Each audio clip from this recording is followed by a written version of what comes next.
Well, Shabbat Shalom and welcome. This is VBS Torah Study for Shabbos morning. I'm Rabbi Ed Feinstein, joined today by my dear friend and teacher, Rabbi Mark Gelman.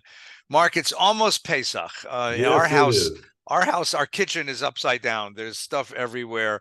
I did the freezer. I'm going to do the fridge next week. I'm happy to announce that I found the cure for cancer. Yeah. It's one of the gray fuzzy things in the back of my fridge. Lasagna there from the turn of the century. I mean, stuff back there since last Pesach, basically. When I do it every year. Um, it's And an all right, incredible, listen, hold on. it's We an got incredible people watching. process. Wait a second. We got people watching, our students, some of whom are not as literate as you, which is pretty much everyone, including me. And so they're asking themselves, what is it he's cleaning out? Some of them know, oh, he's cleaning out chametz, but not everyone knows what chametz is. So why don't we start on the baseline? Okay. What is chametz and why can't you have it during Passover? And you do that. Okay. So, I grew up in a bakery. So Yeah, I you did. actually once did a term paper for a science class on the biochemistry of baking. I can tell you how this works. Okay.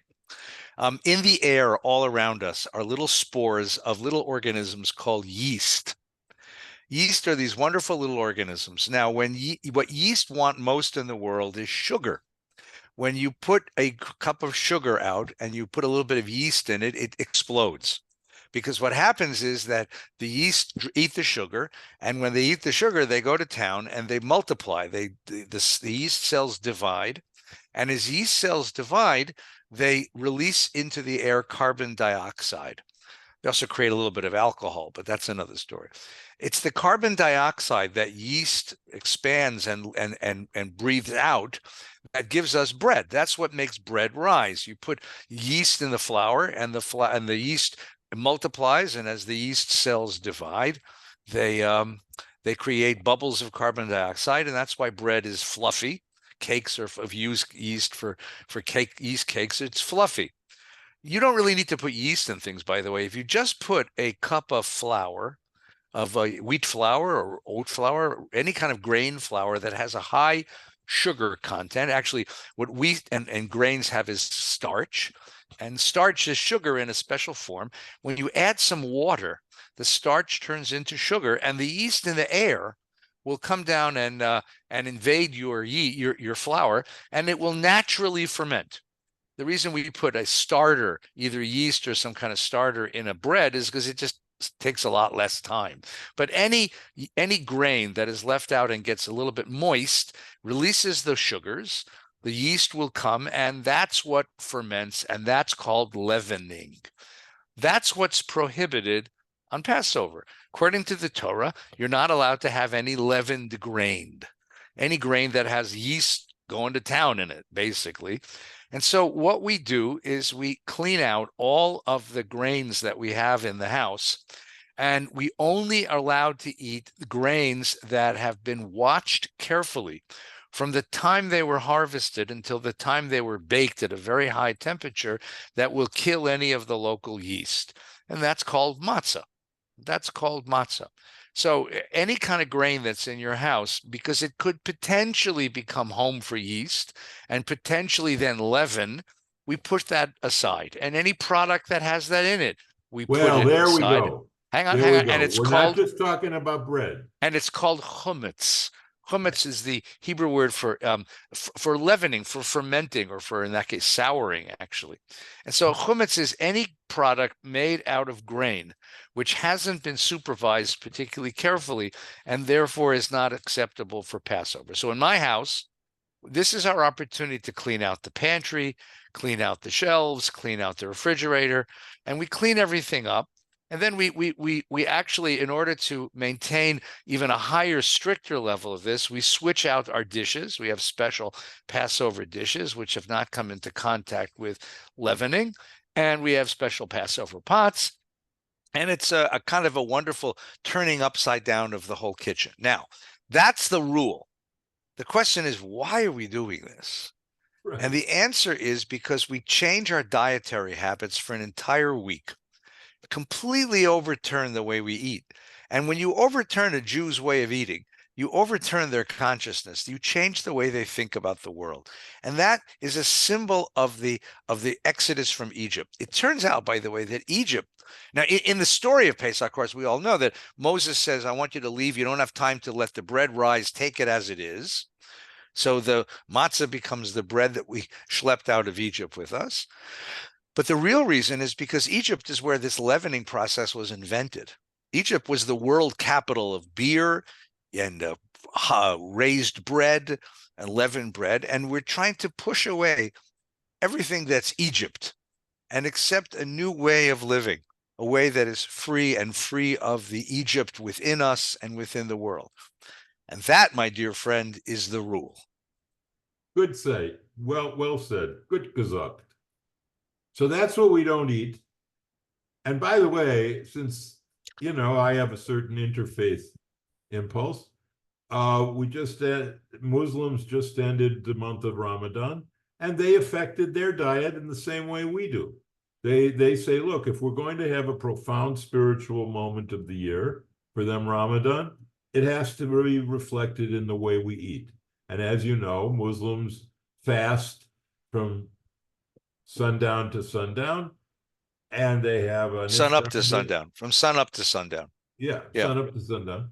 And that's right. And they have an iftar meal at the end. So they also understand diet and spirituality are connected in a profound way. And it used to be, not so much anymore, but our Catholic friends in Lent, before Easter, they also had dietary restrictions, fish only on Lent and that whole thing. So I want to emphasize the very important point you made, that one of the ways that spiritual lessons are taught is through diet, through what we eat. These aren't just old folk customs. These aren't just old foods that our ancient ancestors ate. They have spiritual meaning. Okay, so now the question is, how many people, do people observe Pesach? Do they refrain from chametz? What is the state of observing Passover? What is the state of it in your opinion? Well, we know something about this. It's a good question. We know, for example, from the demographic studies of American Jewish life, that the three most powerful rituals that are still kept by Jews, even those Jews who are very alienated from their Jewishness, is attending a Passover Seder, lighting Hanukkah candles, and attending some synagogue service on Yom Kippur. Okay? Those are Yeah. the three biggies. Okay? And it doesn't mean that the Seder is the most wonderful Seder in the world. I'm sure some are, and then I'm sure some are pretty much dull, and I'm sure some are just a meal with the family around the table. Same thing with Hanukkah, and same thing with Yom Kippur. But I think it's interesting that after 5 generations, now 6 generations of American settlement in North America, we're still keeping some of these rituals. I can't Yeah. tell you how many families keep Passover, but I know that many, many families, in some fashion or another, they may not do the crazy thing we do, which is to, go search and destroy every crumb of chametz in the kitchen and change out dishes. But I know many, many, many families are buying matzah. They'll be serving matzah during the week. Maybe they'll refrain from pizza and pasta and pizza and pita, and eat matzah instead. But I know that people have a consciousness of this, and I don't think that's to be gainsaid. I think it's important to praise that and to recognize it, and also to enrich the idea that that watching the way you eat makes you mindful of many things. It makes you mindful of your relationship with your past, your relationship with your history. In this case, your relationship with a whole set of values. What do you Yeah. think? We're in No, I Florida. agree. I Yeah. think the Passover Seder is, well, let me just say it simply. I think it's a perfect meal. I Mm. think it's perfect in a variety of ways. Um, I remember Martin Buber writing about the difference between the Eucharist feast for Christians, the Mm. Mass, the wafer and the wine, and the Passover meal, because according to certain sources in the Christian Testament, the Last Supper of Jesus was a Passover Seder. He said the Eucharist is a meal eaten of God. And that's a very ancient interpretation of a spiritual meal. Mhm. You eat God in some way. You Yeah, you partake. bring God into yourself, right? Yeah, Physically or yeah, symbolically, or whether symbolically or actually, yeah. literally. And the best way to symbolize that, of course, is eating. So that's what the Eucharist is. But Passover is a meal eaten for God, Mm. in honor of God, Hmm. not of God, but for. I love that distinction. So the first thing that makes Pesach perfect is that it's a meal eaten for God, and we're here for God. Hmm. The second thing that makes Pesach perfect is that you don't need a synagogue. In fact, it's not a synagogue ritual, It's a home ritual. although some synagogues have Passover seders. It's a home ritual. So what it does is it strengthens the Jewishness of your home. That's the second thing that makes it perfect. Let me add a point to that. I want to Yeah, add a point to that.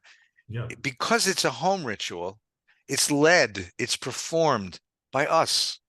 You're not watching a rabbi do it for you. You're not listening to a cantor do it for you. good point. Good You point. have to be the one. So your child, your grandchild, your family gets to watch us do this Seder. We get to design it, we get to present it, we take ownership of it, and your kid gets to see you, that is parent, I assume, or grandparent, in the role of Jewish officiant, which is a very powerful psychological move. Right. So I think that's another reason. The third reason it's perfect is that it really is an occasion to gather families together. Right. I mean, Even family that regardless can't of your stand each other, right? spiritual orientation, regardless of how much you believe in God or don't, if you don't have a family that's connected to each other, you're in trouble. Mm, You're in trouble in this world. The family is the building block of everything that is good and pure, and it's also the foundation of everything that's neurotic and difficult, but it's what we are. We're formed out of our families. And so if you look at the year, how many opportunities do you have to really gather as a family? and I want to add a note to that too. You turn off the telephones and look at each other and talk to each other. I That's a watch very families eat. interesting point. I watch families eat. I go to a restaurant and watch a family eat, and everyone's sitting there staring at their phone, and Yes, they're they not are. talking to each other. They're not interrelating with each other.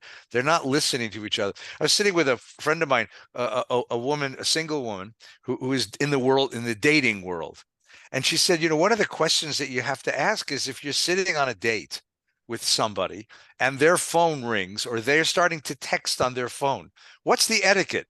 Do you keep talking? Do you stop talking? Is it impolite to stop talking because you're telling them, schmuck, put down the phone and talk to me. I'm right here. Yeah, Is it yeah, polite? And she said, I don't know. I don't know what I'm supposed to do. And I said, does it happen all the time? She said, it happens all the time. yeah, Like yeah, I'm right here and I got all dressed up and I'm trying to be attractive both spiritually and psychologically and physically to this guy. And he's on his phone. And somehow, like, I don't count because I'm right in front of him. The Seder says, put down the damn phone and let's talk. Let's talk. Let's share with each other. Even if we end up arguing, at least we're sharing person to person, face to face. yep. The other thing that makes it perfect is that the food, each item in the menu on Passover is itself a story. Right. So that you know how important stories are to me and to you. I mean, the entire meal is a midrash. It's a meal midrash.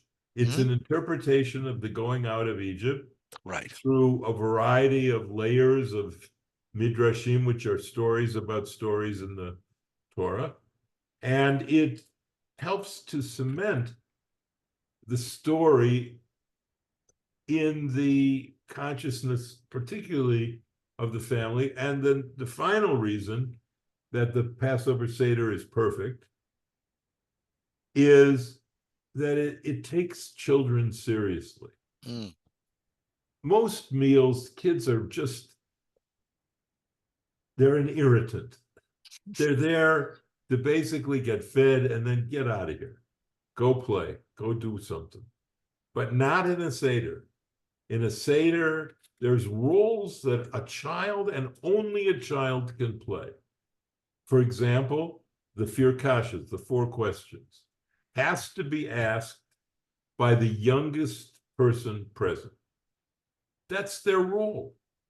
Also, the meal can't end until the hidden piece of matzah, the afikomen, is discovered. And who goes to find that? Children.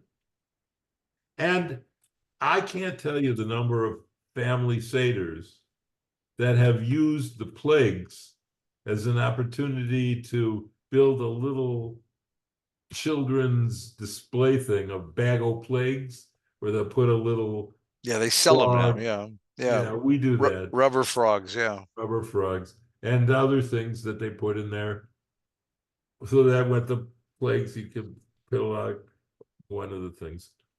And so it treats children as if they have a role to play in the most important event in Jewish history. Mm. How else? What could be better than this?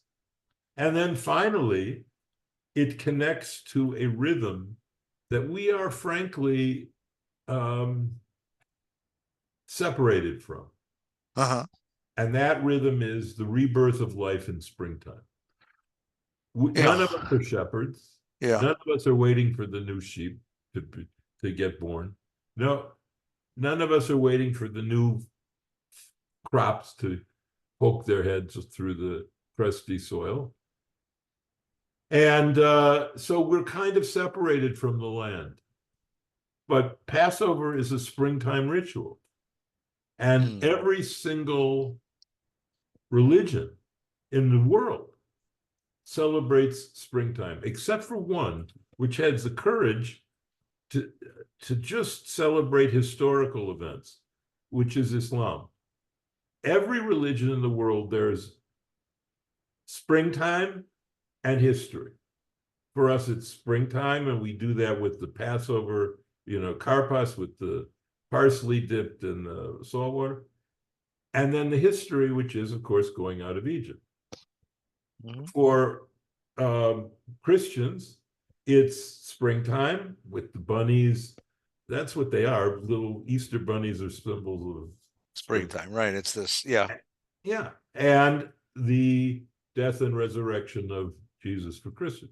Yeah. Only, and the Hindu holiday Holi, Holi, which was just last week, that's also a springtime, and it has some mythical stuff. But basically, Islam is the only one. Ramadan is a historical event, and it doesn't get readjusted to the springtime every year. Like Easter and Passover are always readjusted. Yeah. So they occur in the springtime. That's why it's so late this year, right? Because we had a leap year. Ramadan goes 11 days earlier every year. And they have a wonderful greeting that I love in Islam. May you celebrate Ramadan in every season of the year. And so basically, the last reason that the Seder is perfect is it celebrates springtime. So those are the reasons. Family. So I want to go back to number 4, because I think number 4 is for a rabbi, I think very important. The children. The story. Story. Right? The Mishnah, which is the code of law and practice created in the 2nd century by the rabbis, teaches a line that we find in the Haggadah. Actually, it's quoted in the Haggadah. In every generation, each one of us has to see ourselves as if we came out of Egypt. Now, that's a radical thing to do. It's not enough just to tell a story. It's not enough to commemorate an event. It's not enough to mark this time of year. We have to appropriate this as personal memory. That's the whole holiday. Because what we're doing at Seder night, what we're doing at Seder night is trying to recreate in a very symbolic form the feelings of what it was like the last night we were in Egypt. The last night in Egypt, right? The thrill of we're being freed tomorrow, the fear of what that's going to mean, the trepidation of beginning a trip. I had a wonderful time when I was a kid, when I was a graduate student, rather. A friend of mine invited us to a Seder, said, dress in your travel clothes, bring your passport, and bring a suitcase, and put in the suitcase one item. If you were leaving home tonight and not coming back, what's one item you would be taking with you? It was a brilliant move because during the Seder, everybody opened their suitcase and shared. This is what I would bring with me. And it really gave the sense of what it's like to be the last night. And we're leaving. We were slaves. Our parents were slaves. Their parents were slaves. We had no hope. But tomorrow we're going to be free. And that idea, is so powerful. So then what we do is we make it vivid. And this, again, is your point. The story is told, but not just to sit and tell a story. We make a play. The table is the stage. The Haggadah is the script. We become the players, and the food is the prop. The food is the props. We tell the kid, you know what it is? You ever watch one of these movies, these TV shows, where the parents take the kid aside and say, listen, kid, we're not who you think we are. You're not who you think you are, right? Clark Kent's father takes him into the barn and shows him the spaceship. And he said, you're really not our kid. You're a strange visitor from far away, and we found you in this spaceship, right? Or the Coneheads tell him we're from Remulac or something.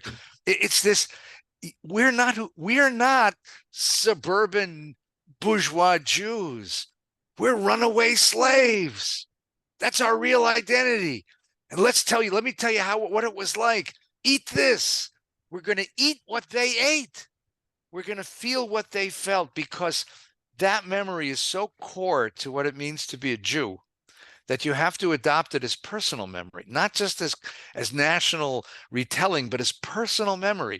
And that's what makes the fun. That's what makes the Seder so vivid and so remarkable, because we're performing a play and telling a very, very powerful story about enslavement, about repression, about degradation, and then about liberation, redemption, and hope. And at the end, I'll tell you, I think that the most powerful thing at the end of the Seder, and the great tragedy is that most of us end with dinner, which is okay. We end on the other side of the Red Sea. That's when dinner is eaten. But really, the second half of the Seder, if you can ever get to it, is about hope. And it's so powerful, a statement of hope. Eliyahu Hanavi. Eliyahu, you open the door to Elijah, who is the herald, the announcer of the coming of redemption, right? You sing Chad Gadya, right? That goofy song about the father who bought his kid a goat, and the goat gets eaten by the cat, and the cat by the dog, and the dog by the... And the last verse is Ve'ata Malcha Mavis, comes the as a Kodesh Baruch Hu, God comes and kills the angel of death, right? So the whole thing is really a story of hope, and it makes it vivid, but it also makes it poignant. And you think of all the places where Jews once were.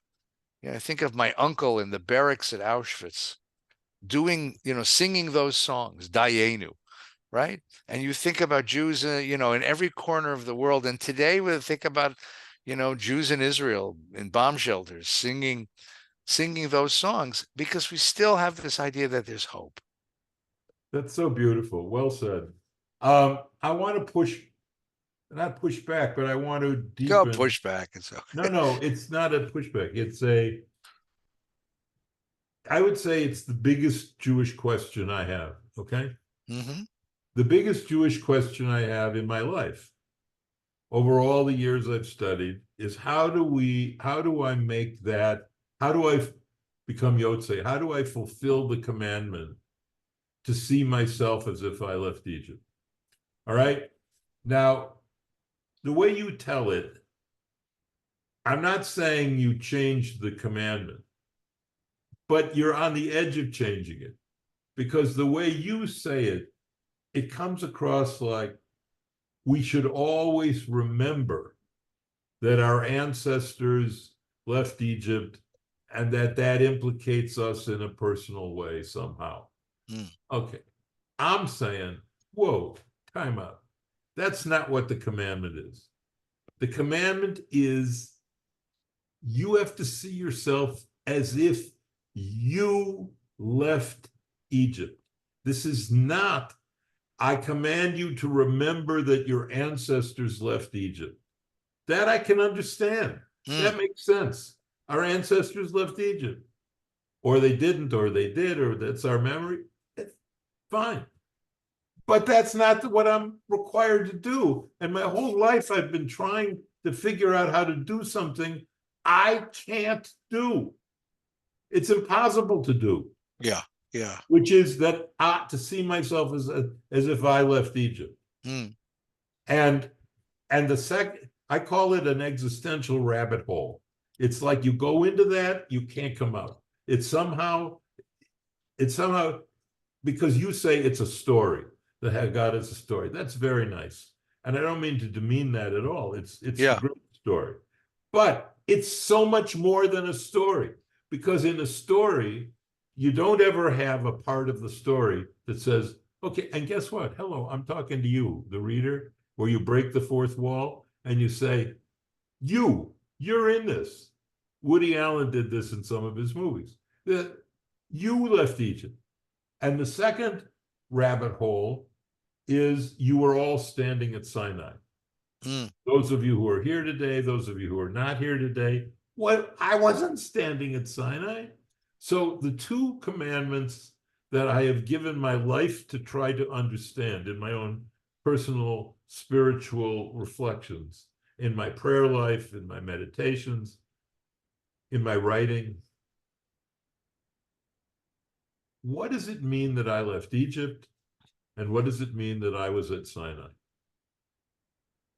That's a beautiful thing. That's a great question. How do you deal with that? Well, I think that, it's well, first of all, it's drama. Okay. Think about drama for a minute. What happens when I watch a play, right? I'm especially a really engrossing piece of drama. For a moment, I'm there. I identify with a character. I'm in the scene, right? And what happens in the Seder is we're trying to get into the scene. You're not going to actually be, it's a virtual kind of thing. You're not going to actually come out of Egypt, but for But a moment, that's but the but that's point. no, no, no. The word is ki'ilu, as if, Oh. as if, right? It's as if you were in Egypt. I want you to taste it. I want you to feel an echo of the degradation and the repression. I No, want you but to it says feel an echo. Ba'uz Asadonai li b'tzeitim mitzrayim. There's no Right, ki'ilu. right. Well, but it's b'chol dor v'dor chayav adam lirot et atzmo ki'ilu hu yatsa mitzrayim, as if he came out That's of Egypt. another different verse. No, but that's the ki'ilu. That's the point. The point is you're not going to get there. Okay, But so I want you to, you're but I want you to taste it. And here's why. And I've been yeah. Go teaching this a ahead. lot. It's because that's the soul of our social ethics. Yes, Judaism is built on an ethic of empathy. yes. The reason why Jews, are worried, even though we've made it to the very top of the economic pyramid, we're still worried about the poor and the homeless and the bereft in the community because we still remember what it was like to be there. We still remember what it's like to be at the bottom. We remember what it's like to be a stranger. We remember what it's like to have no rights and no position, to be socially invisible in a culture. And because we tell the story every year, we refresh that memory and it remains very live with us, right? I think it's more important to behave that way than to carry around the memory. So I appreciate what you're saying. You're exactly right. In a certain way, it's asking for the impossible, but it's asking for us to behave that way. So when I see a homeless guy on the street, I don't turn away and say that's filthy and disgusting. And why does anybody let him live there? All right. It may be, by the way, but I mean, I have some sense of Rahmanis, some sense of connection with this guy because I was him once, right? We feel an empathy for those who are at the bottom because we were there. And and then what do you do with that empathy? Does that drive you in some fashion to respond? That I think is the great question.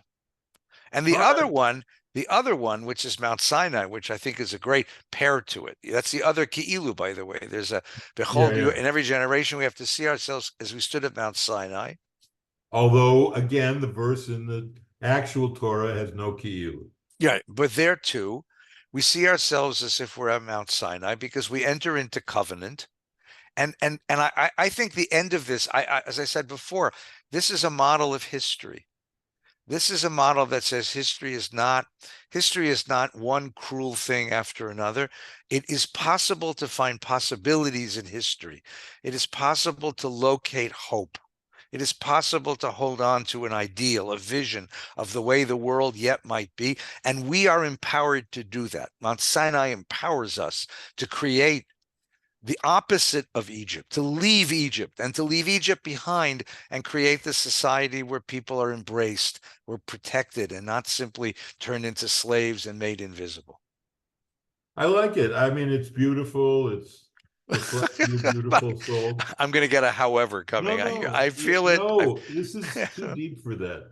This is too deep for however. No, it's all good, and what you do shows that the way you're interpreting these verses is it's the foundation of our ethical stance in the world, and I love that. It's beautiful. I'm more mystical, you know that, and I I'm taking it a different way. Mhm. I'm more Rosenzweigian, and which means Franz Rosenzweig had this notion that he developed in The Star of Redemption, his great Mm. philosophical work that he did in. He died in 29, but just before World War II, and he was a friend of Martin Buber. And he was actually, according to many Jewish thinkers, the greatest Jewish theologian of the modern period. And Rosenzweig had the theory that there was another level of time, that the time that we live in, Mhm. Greek, the Greek language has a way of beginning to approach this. There's two words for time in Greek, chronos and kairos. Chronos is where we get chronology. It's ordinary time, tick tock, tick tock, tick tock. Mhm. Kairos is filled time, time that's significant because of events that occur in it, you know, like the Exodus or the birth of a child or marriage or when finally the Red Sox won the World Series or, Amen. you know, something like that. Right. But basically, I'm believing, I'm trying to believe that there is another level of time. And in that spiritual level of time, I was present at the Exodus. I did leave Egypt. And there's you see little intimations of this in other writers. Brian Weiss's book, Many Lives, Many Masters, in which he is a Harvard Yale psychiatrist who kind of stumbled, so he says, on the notion of prior lives. If there's any truth to prior lives, you know, maybe there's some truth that we lived other existences. And certainly my commitment that death is not the end of us, which is a Jewish belief, is also about another order of time. What does it mean your soul lives on? Mm. I mean, if it's true, and I think it is true, it's certainly not that your soul marks time the way we do with a wristwatch. There's some other thing going on there. So, what I do with the Exodus is I use it as an opportunity to ask myself a question that I think is the question of my life, Mhm. which is, what would it mean that you left Egypt, Mark? What does it mean to you that you left Egypt? And what does it mean that you stood at Sinai? Mm. And what did you learn there? And what is it that you still need to learn? Because if I did stand there, that means that Sinai is not a one-time event.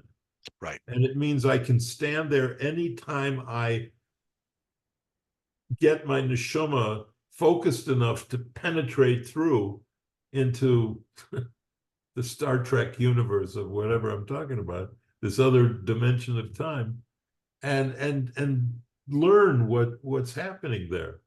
And so the final thing about Pesach, which for me is amazing, is that it's the rabbit hole into sacred time.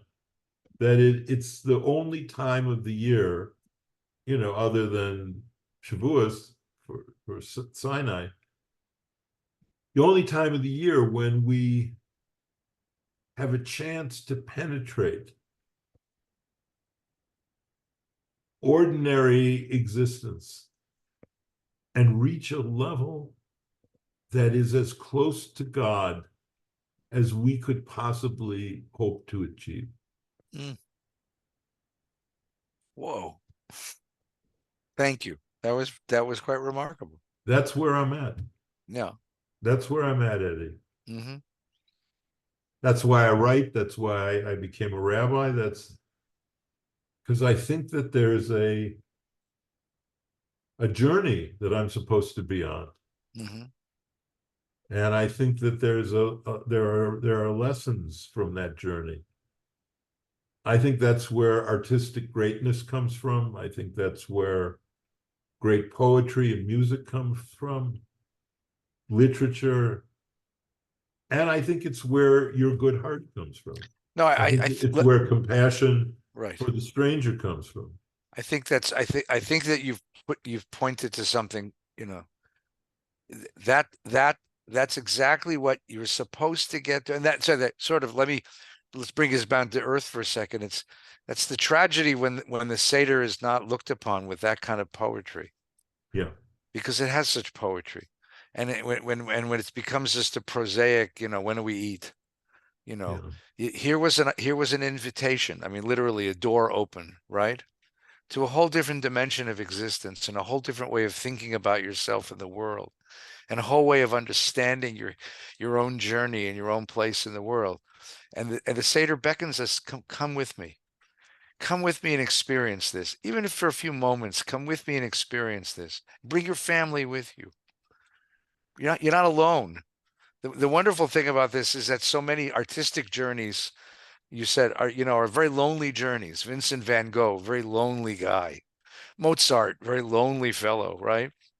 Because who can imagine such genius? But here, you're beckoned into that dimension, but you're invited in together. Let's do it together. Hold my hand. I'm going to take you with me, Mm. right? And the Yeah. kid, it all begins when a child says to you, "What are we doing here?"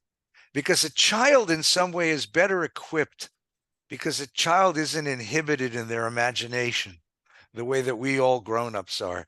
The child, in some ways, is better equipped to hear the story and enter into that dimension and to think about as if and to stand in that place than the rest of us are. So maybe in some ways the kid leads us into that dimension of a sort of enchantment, of wonder, and then of feeling a profound sense of definition of who I am.